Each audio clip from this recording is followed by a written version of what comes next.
Assalamualaikum warahmatullahi wabarakatuh. Inilah iblis tertua daripada Azazil, bapaknya para jin yang pertama kali menempati bumi.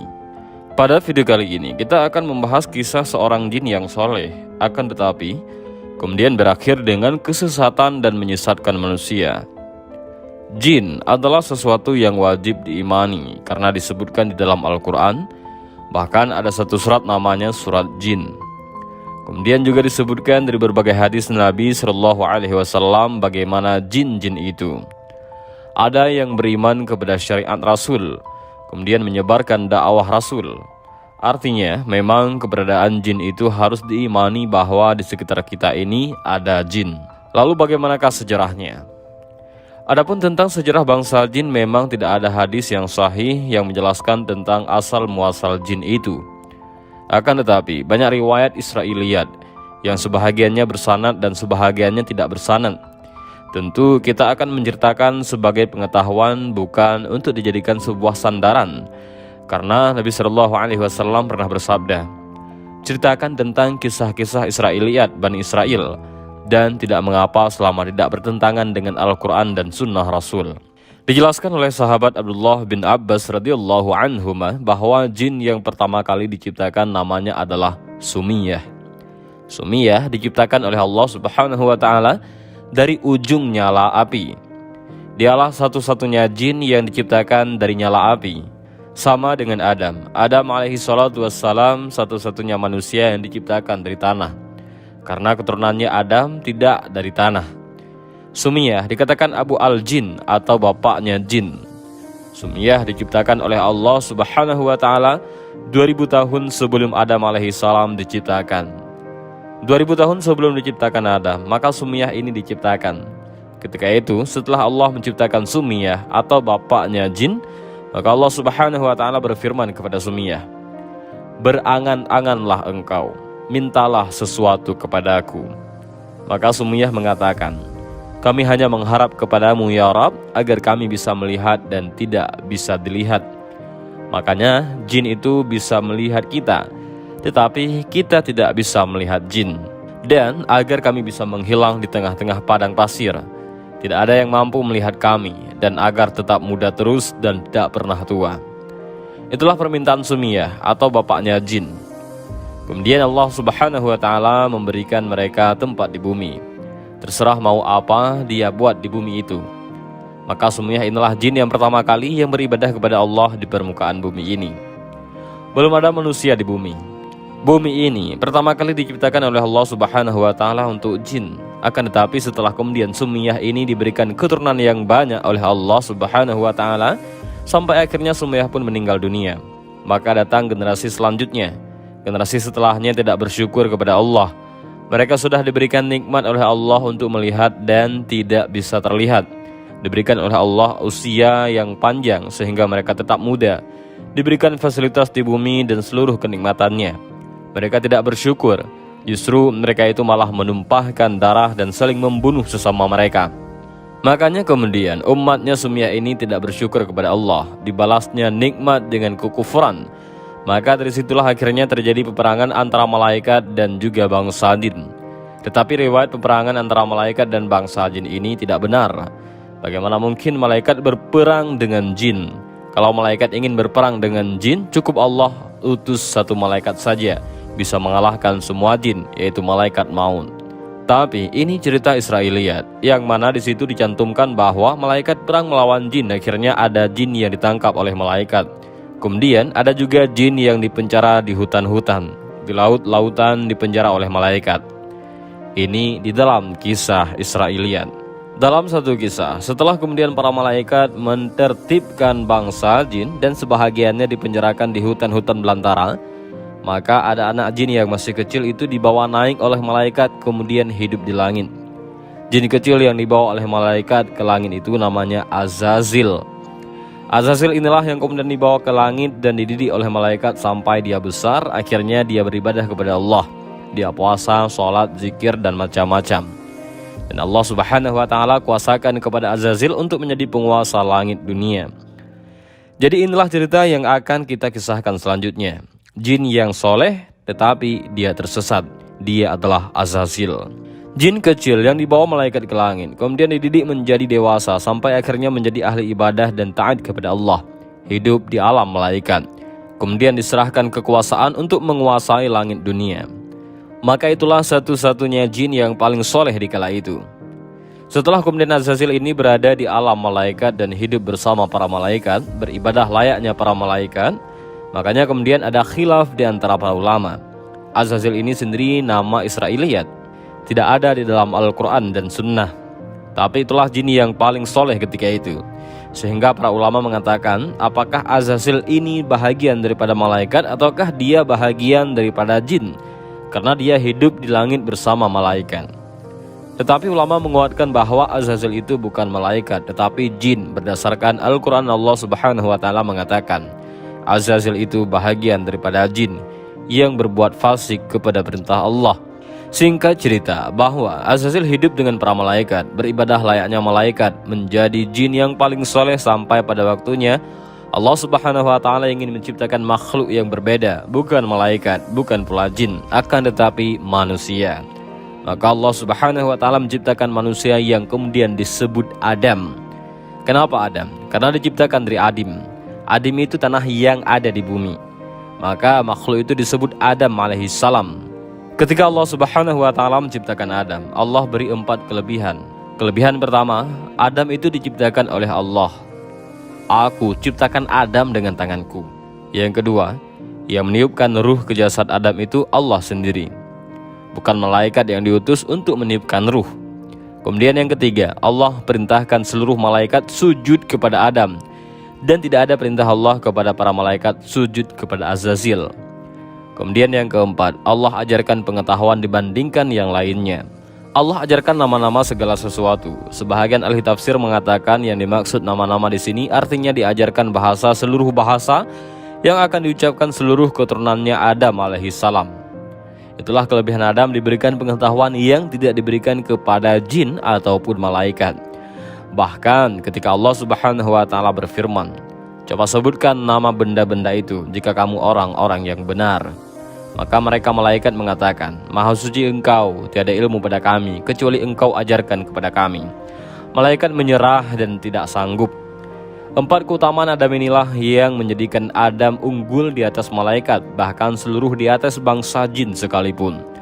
Maka singkat cerita, Allah memerintahkan seluruh penghuni langit untuk sujud kepada Adam. Semua malaikat bersujud kecuali iblis. Iblis sombong, merasa bahwa api lebih baik daripada tanah. Allah pun mengusir iblis dari surga.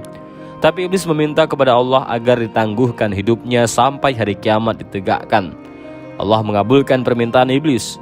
Ketika iblis diusir dari surga, Nabi Adam alaihissalam dan istrinya Siti Hawa hidup tentram di dalam surga. Mereka menikmati segala fasilitasnya. Allah Subhanahu wa Ta'ala membolehkan keduanya untuk memakan makanan surga apa saja yang mereka inginkan, kecuali buah larangan, atau juga disebut dengan buah khuldi. Tujuan iblis adalah agar aurat keduanya terbuka ketika memakan buah larangan ini. Maka dengan segala cara iblis menggoda Adam agar memakan buah larangan. Bahkan iblis bekerja sama dengan ular. Iblis dan ular bersumpah atas nama Allah, kalau kau makan ya Adam, engkau akan menjadi malaikat dan kekal di surga. Adam pun akhirnya percaya dan memakan buah yang Allah larang. Berhasillah tipu daya iblis. Singkat cerita, Allah pun mengusir mereka. Keluar kalian dari surga ini. Wahai Adam, wahai Hawa, wahai iblis, wahai ular, keluar kalian dari surga ini. Maka akhirnya mereka diletakkan di bumi. Ada yang mengatakan iblis ini diturunkan di Basra, kemudian ular diturunkan di Asbahan, kemudian Adam diturunkan di Urdun yaitu India, kemudian Hawa diturunkan di Mekah. Dipencar-pencar mereka. Akhirnya bertahun-tahun Adam mencari Hawa, begitu juga Hawa mencari Adam. Maka akhirnya Allah pertemukanlah mereka, berjumpa di sebuah bukit yang kemudian hari ini disebut dengan Arafah. Namanya Jabal Arafah.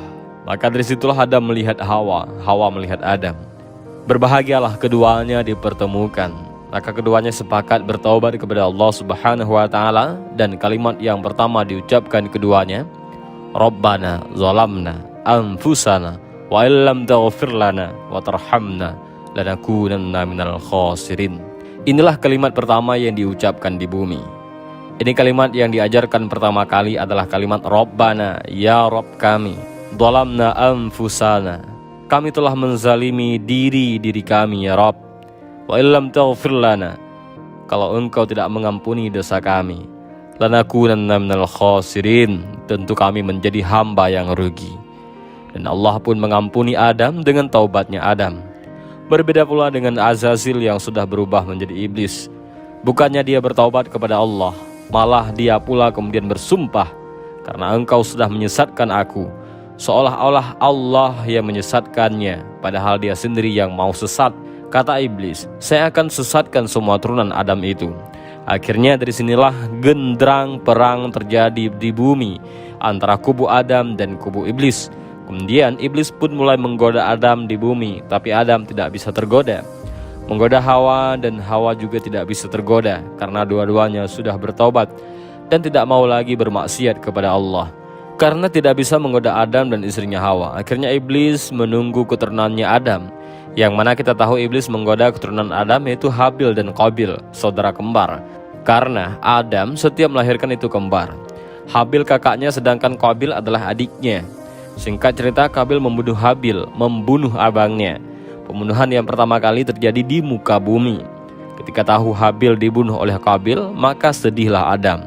Karena kesedihannya itulah akhirnya Allah ganti Habil dengan satu anak lahir tanpa kembar, yaitu yang namanya adalah Syits. Dialah nabi kedua setelah Adam alaihissalam, sebelum Idris alaihissalam. Syits yang artinya hibatullah atau pemberian dari Allah. Dan sedikit kita akan mengenal bangsa jin. Jin adalah makhluk yang tidak bisa dilihat. Makanya janin dalam perut disebut janin, karena memang tidak terlihat. Jin itu tidak bisa dilihat dan tidak terlihat. Sekarang apa sih bedanya jin dengan setan? Setan itu sifat, kalau jin itu adalah zat. Dan syaitan itu bisa melekat pada jin, bisa melekat pada manusia, bisa melekat pada binatang. Jin yang jahat disebut setan, manusia yang jahat disebut syaitan, binatang yang jahat pun disebut setan. Makanya Rasul mengatakan anjing hitam itu dari setan. Jadi setan itu sifat. Dan tadi sudah dikatakan bahwa asal penciptaan jin itu dari api, tetapi anak turunannya tidak sebagaimana Sumiyah tadi, sama dengan manusia, tidak dari tanah anak turunannya. Pertanyaannya, kenapa Allah ciptakan jin? Allah berfirman di dalam Al-Quran, tidaklah kami ciptakan jin dan manusia kecuali disuruh untuk beribadah kepadaku. Jadi manusia, jin, dan malaikat semuanya beribadah kepada Allah. Semuanya beribadah, tetapi ada yang beribadah dan ada yang tidak beribadah. Berbeda dengan malaikat, beribadah semuanya karena tidak punya nafsu. Tetapi manusia dan jin itu diberikan nafsu. Tapi dua-duanya makhluk mukallaf yang diperintahkan untuk beribadah kepada Allah. Dan jin ini mempunyai kemampuan melebihi kemampuan manusia di satu sisi. Seperti jin ini bisa memindahkan istana dalam sekejap. Ingat di kisahnya Nabi Sulaiman.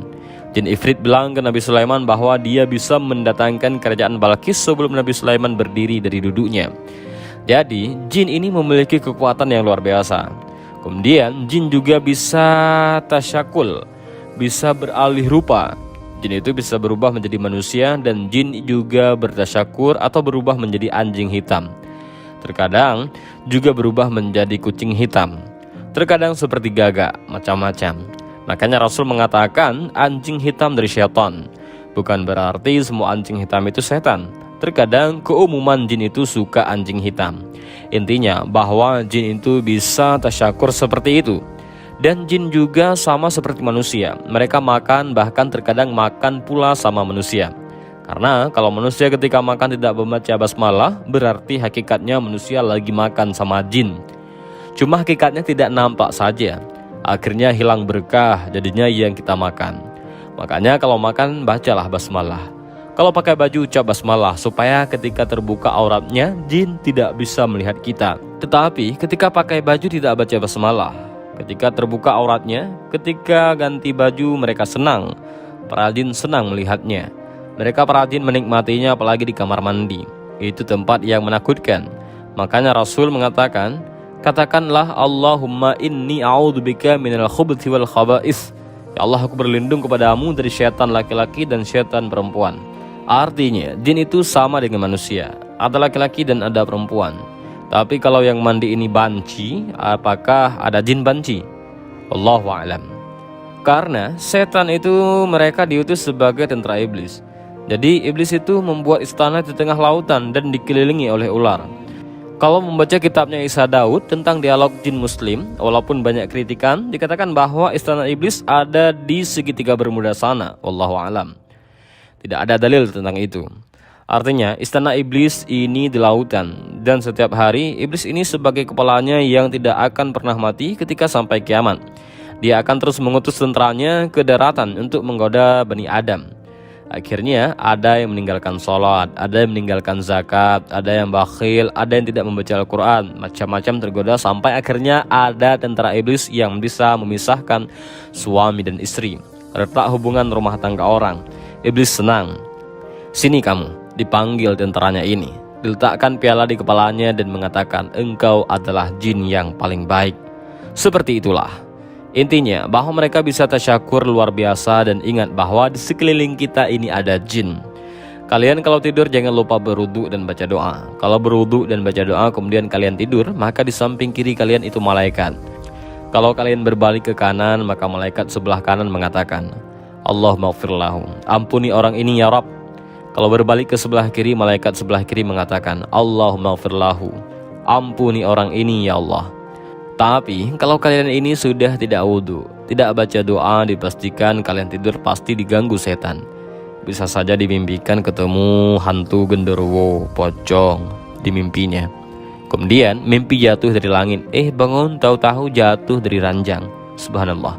Tetapi kalau kalian mimpi buruk, kata Rasul, suruh ta'awuz, kebangun di tengah malam langsung baca, A'udzubillahi minasyaitonirrajim, A'udzubillahi minasyaitonirrajim, A'udzubillahi minasyaitonirrajim. Meludah ke arah kiri 3 kali. Itu yang diajarkan oleh Rasulullah SAW.